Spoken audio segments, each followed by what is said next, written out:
Hi friends, welcome to SimplyGayu. இன்னைக்கு நம்ம என்ன பார்க்க போறோம்னா கோகனட் மில்க் ரைஸ். ரொம்ப சிம்பிளான ரெசிபி, ஆனா ரொம்ப டேஸ்டியா இருக்கும். அப்புறம் கொஞ்ச நாளா வீடியோ போட முடியல. சாரி, வீட்ல கொஞ்சம் வர்க் இருந்தது. அதனால நிறைய வர்க் இருந்ததுனால எதுவும் கண்டினியூவா போட முடியல. இப்போ நம்ம வீடியோக்குள்ள போலாம். மில்க் ரைஸ்க்கு தேவையான இன்கிரிடியன்ஸ்லாம் என்னென்னு பார்த்துப்போம் வாங்க. ஒரு பெரிய வெங்காயம் நீட்டாக கட் பண்ணி வச்சுருக்கோம். ஒரு 7 to 8 பச்சை மிளகா, சின்ன மிளகா, அதனால நான் 8 பச்சை மிளகா போடுறேன். காரத்துக்கு இதுதான் நம்ம யூஸ் பண்ண போகிறோம். ஒரு கேரட்டு, ஒரு உருளைக்கிழங்கு. நீங்கள் வந்து வெஜிடபிள்ஸ்லாம் போட வேணாம்னா போட வேணாம். ஒரு 3 டைப்ஸாக செய்யலாம். இது இப்போ நாங்கள் வந்து குழம்புல எதுவும் ஆட் பண்ணாததுனால செய்யாததுனால வெறும் வெஜிடபிள்ஸ் போட்டே சாப்பிட்டோம்னா நம்மளுக்கு குழம்பே தேவையில்லை, அதுவே நல்லாயிருக்கும். அப்புறம் இஞ்சி பூண்டு பேஸ்ட், நீங்கள் பேஸ்ட்டாகவும் அரைச்சிக்கலாம். நான் தட்டி வச்சுருக்கேன், இஞ்சி தனியாக பூண்டு தனியாக. அப்புறம் சோயா, அப்புறம் ஒரு அரை மூடி தேங்காய் எடுத்து ஒரு 3 வாட்டி அரைச்சி பால் எடுத்து வச்சிருக்கேன். அதுலேயே வந்து பாஸ்மதி அரிசியை ஊற வச்சிருக்கேன். இது வந்து ஒரு 20 மினிட்ஸ் வந்து அரிசியை பால்லேயே ஊற வச்சுட்டு செஞ்சோன்னா இன்னும் டேஸ்ட்டாக இருக்கும். அந்த சார்லாம் வந்து அந்த ரைஸில் ஊறி குக் பண்ணி சாப்பிடும்போது நல்லா டேஸ்ட்டாக இருக்கும். நம்ம கோகனட் மில்க் ரைஸ் வந்து 2 விதமாக செய்யலாம். வெஜிடபிள்ஸ் போட்டும் செய்யலாம், வெஜிடபிள் இல்லாமலும் செய்யலாம். வெஜிடபிள் இல்லாமல் வெறுமனே செஞ்சோன்னா நம்ம எதனா நான்வெஜ் குழம்பு செஞ்சோன்னா அப்போ வந்து அந்த நான்வெஜ் குழம்போடு சேர்த்து சாப்பிடும்போது அது ஒரு டேஸ்ட்டாக இருக்கும். வெஜிடபிள்ஸ்லாம் செய்யும்போது புலாவ் மாதிரி இருக்கும். கொஞ்சம் டேஸ்ட் வந்து வெஜிடபிள்ஸ்லாம் போடும்போது புலாவ் மாதிரி இருக்கும். அதுவும் நல்லா தான் இருக்கும். நாங்கள் இன்றைக்கி இப்போ எதுவும் குழம்பு எதுவும் செய்யலை, அதனால் நான் வெஜிடபிள்ஸ்லாம் போட்டு மொத்தமாக அதிலே ரைஸ்லேயே போட்டு வைக்க போகிறேன். எப்படி செய்யுதுன்னு பார்க்கலாம் வாங்க. குக்கரை வந்து ஹீட் பண்ணிக்கோங்க. ஒரு 2 டேபிள் ஸ்பூன் ஆயில் விட்டுக்கோங்க. 2 டேபிள் ஸ்பூன் ஆயில் விட்டுட்டு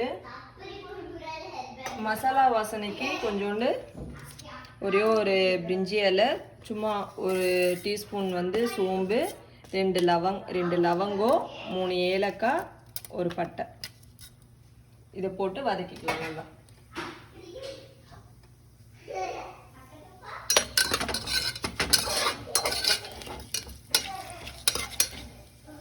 இப்போ இதில் வெங்காயம் போட்டுக்கலாம்.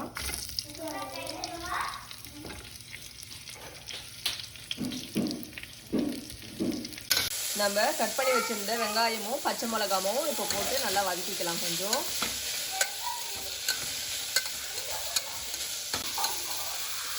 வெங்காயம் கொஞ்சம் வதங்கினதும் நம்ம வச்சிருக்க இஞ்சி பூண்டு போட்டு வதக்கிப்போம். ரொம்ப ஈஸி. நீங்கள் வெஜிடபிள்ஸ்லாம் போடலைன்னா வெறும் ரைஸ் மட்டும் போட்டு செய்ய போகிறீங்கன்னா ஒன்றுமே இல்லை. வெங்காயம், இஞ்சி பூண்டு, பச்சை மிளகா போட்டு வதக்கிட்டு நம்ம கோகனட் மில்கையும் ரைஸையும் போட்டு அப்படியே குக்கரில் வைக்க வேண்டியது தான். ரொம்ப ஈஸி அண்ட் நல்லா டேஸ்ட்டாக இருக்கும் சாப்பிடும்போது. இஞ்சி பூண்டு நல்லா வதங்கிடுச்சு. இப்போ நம்ம என்னென்ன காய்கறி வேணுமோ போட்டுக்கோங்க. சின்னதாக கட் பண்ணி கொஞ்சமாக போட்டுக்கோங்க வெஜிடபிள்ஸ், இல்லைன்னா நல்லா இருக்காது. காயை நிறைய ஆகிடும். அதனால் காய் வந்து கொஞ்சமாக போட்டுக்கோங்க.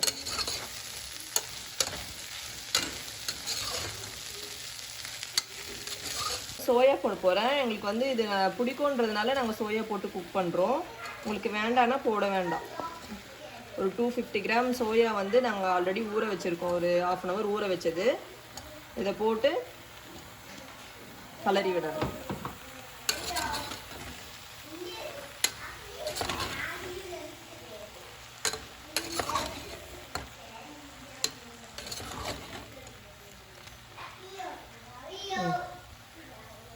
காயெல்லாம் நல்லா வதங்கிடுச்சு. இப்போ வந்து நம்ம அரிசியை போட்டு கொஞ்ச நேரம் கொதிக்க வைப்போம். நான் கோகனட் மில்க்லேயே 20 மினிட்ஸ் ஆல்ரெடி ஊற வச்சுருக்கேன். அதனால் இது நல்லா இன்னும் டேஸ்ட்டாக இருக்கும். நம்ம வந்து எக்ஸ்ட்ரா தண்ணி ஊற்ற வேண்டியதே இல்லை. நம்ம இந்த தேங்காய் பால் தண்ணி எடுத்து வச்சதே வந்து இதுக்கு போதுமான அளவு இருக்கும். வேணும்னா கடைசியில் ஊற்றிக்கலாம் அளவு பார்த்துட்டு. இப்போ வந்து அந்த பாலையும் சேர்த்து ஆட் பண்ணிக்கலாம். கொஞ்ச நேரம் இதை அப்படியே கொதிக்க வைப்போம். நம்ம இந்த அரிசி கொஞ்சம் அரை வேக்காடாக வேகிற அளவுக்கு நம்ம இதுலேயே அப்படியே சும்மா மூடி போடாமல் அப்படியே கொதிக்க வைப்போம். இந்த ஹீட்டில் நல்லா கொதித்து அரிசிலாம் வெந்து கொஞ்சம் அப்படியே இழுத்துக்கும். தண்ணியெலாம் இழுத்துக்கிட்ட பிறகு நம்ம வந்து இதை தம் போட்டுடலாம். அரிசி முங்குற அளவுக்கு தண்ணி ஊற்றிக்கோங்க. நல்லா ஊற்றிட்டு நல்லா கொஞ்சம் நேரம் வந்து மூடி போடாமல் இப்பயே நல்லா கொதிக்க வைப்போம். கொதிக்க வைக்கும்போது அந்த அரிசி கொஞ்சம் நல்லா ஊறி ஒரு 1/2 பாயிலாக குக் ஆகிடும். அதுக்கப்புறம் நம்ம மூடி போட்டு தம் வைக்கலாம். 2 டேபிள் ஸ்பூன் நெய் விட்டுக்கோங்க. நல்லா ஒட்டாமல் வரும், நல்லா டேஸ்ட்டாகவும் இருக்கும். நல்லா கொதிச்சு அரிசிலாம் 1/2 பாயிலாக வந்துருச்சு. இப்போ நம்ம வந்து லிட்டு போட்டு தோசை கல் மேலே 20 மினிட்ஸ் சிம்மில் வைப்போம். அவ்வளோதான்.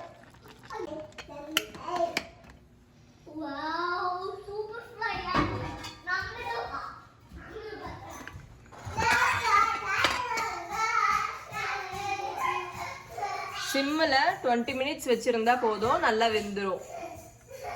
20 மினிட்ஸ் வச்சு தம் முடிஞ்சிருச்சு. இப்போ வந்து நம்ம ஓப்பன் பண்ணி பார்ப்போம். நல்லா வெந்துருச்சுன்னா நம்ம வந்து கடாயில் கொட்டி கலரிட்டு சாப்பிட்டு பார்ப்போம் எப்படி இருக்குன்னு. வாங்க. இதில் கலர முடியாது, ஃபுல்லாக இருக்கிறதுனால நான் வந்து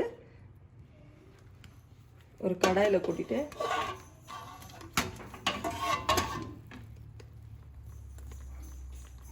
நல்லா வாசனையாக இருக்குது, சூப்பராக.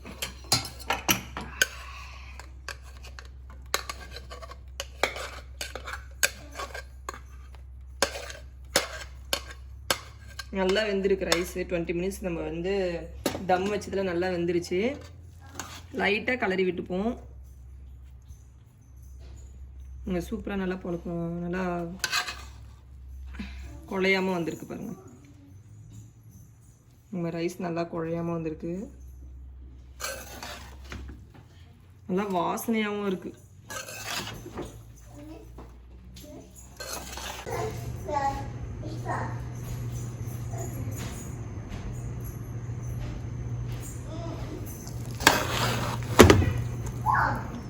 ரைஸ் பாருங்க நல்லா உதிரி உதிரியாக வந்திருக்கு, ஒட்டாமல் குழையாமல் வந்திருக்கு, சூப்பராக.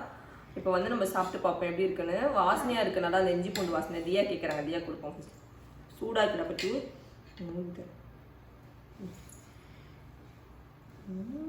எப்படி இருக்குடா? எப்படி இருக்கு சொல்லு. பீம் பண்ணாத, எப்படி இருக்கு சொல்லு. ஏன் சாப்பிட ஆரம்பிச்சுட்டா நல்லா டேஸ்டாக இருக்கு போல. குழந்தைங்களாம் நல்லா விரும்பி சாப்பிடுவாங்க.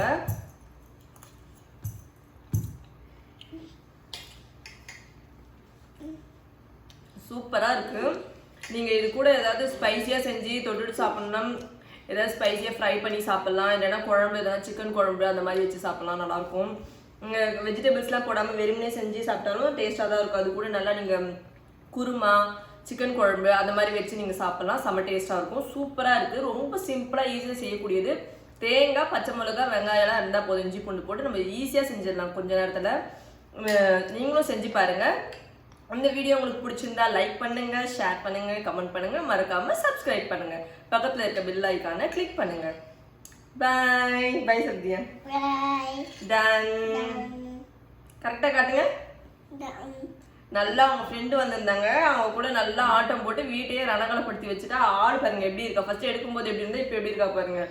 ஃபுல்லா இது பண்ணி வச்சிருக்கா. பின்னாடி ஒரு குடிவி தூங்குது, குடிவில வந்து கிளிப்பெல்லாம் குத்தி வச்சிருக்காங்க. ஷான்வி குத்துனால இங்க பாருங்க கிளிப்பு பின்னாடி தொங்கிட்டு இருக்குங்களா. ஓகே பை பை சொல்லு. Bye bye. சரி ரைஸ் எப்படி இருந்துச்சு?